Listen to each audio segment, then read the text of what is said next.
Welcome to this video on advice for A-stars in history. First of all, what are the ingredients of an A-star historian? Well, precision of communication is absolutely essential in any exam paper. The examiner needs to understand what you're trying to say.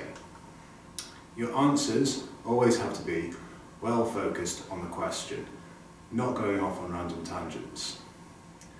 And finally, the quality and quantity of the detail in your answer counts. You need statistics, dates, and impressive examples. How do we get there? Well, precision of communication is about reading. You need to read, not necessarily history books, but you need to be reading widely. That improves your communication skills. To be well focused, you have to practice the questions. You won't be able to be precise and well focused if you haven't had a go at the questions before. And to get that detail, you simply have to revise. In class, what can you do to be an A-star student? Obviously, completing all of your classwork to the best of your ability. If you're just doing things to get them done, or just doing enough, then you're not going to be getting an A-star. You need to pay close attention every time a teacher is explaining to you a different question type and what you need to do to get the full marks on every answer. So when we're talking about mark schemes, that's when you really need to be listening if an A-star is what you're after. And finally, your notes. They need to be clear and they need to be precise. They need to be well laid out. Subtitles, colours, highlighting, bullet pointing, whatever it is, it needs to be something that you can come back to and revise from quickly. At home is where you need to work more if you're going to be an A-star student. If you don't understand something in the lesson, you need to make sure that you're working on it that night, not the night before the exam, not 3 weeks later. That night, while it's still fresh in your mind, go over it again and make sure that you understand it.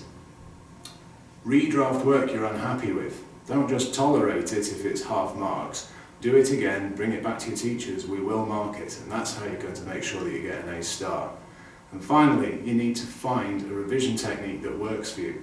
It could be post-it notes all over your room. Whatever it is, you need to find it and you need to use it regularly. Revision is like painting a room. You've got to put on thin layers, let them dry, and then put on another thin layer to get a good finish. If you try and do it all in one go, you're going to end up with a poor finish. So layers of revision, little and often, is much better than a big lot in one go. Knowledge is obviously a key factor in an A-star. And what is the knowledge that you need?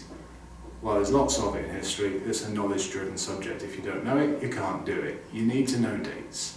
You need to know key individuals. You need to know the major events. You need to know the impact of these individuals and the events.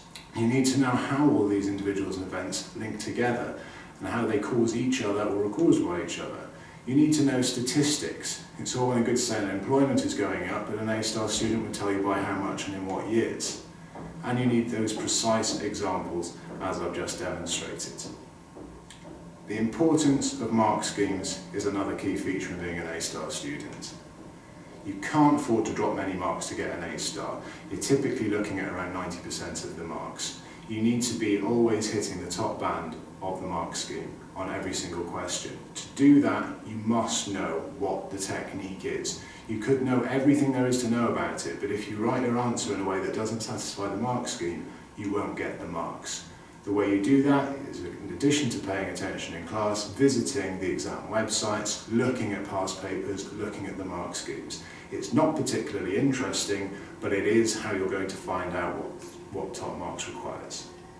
Your teachers are of course a resource in getting an A-star, but we must be used wisely. If it's something that you can sort out on your own, you're probably not making the best use of your contact with the teacher asking us those questions. We should be used for things like marking past paper questions that you've done in your own time and want to get some feedback on. That's something we can do that perhaps you can't. We can clarify content you're struggling with. Don't come to us with something that you've never looked at before and ask us what it is. That's being lazy. You can find out yourself. But if you've tried reading something and revising something and still don't get it, that's when you use a teacher. And finally, we can work on model answers together. If you're really not getting it, if you're bringing in questions and they're not getting the full marks, well then let's work on one together so that you understand the process of getting an A-star answer. And the final thing that's important in being an A-star student is revision. You've got to revise, and then you've got to revise. Then you've really got to revise, and finally you must make sure that you're revising. History is a subject about knowledge. If you don't know things, you're not going to be able to finish the paper getting near enough full marks. And that's the secret to success for an A-star.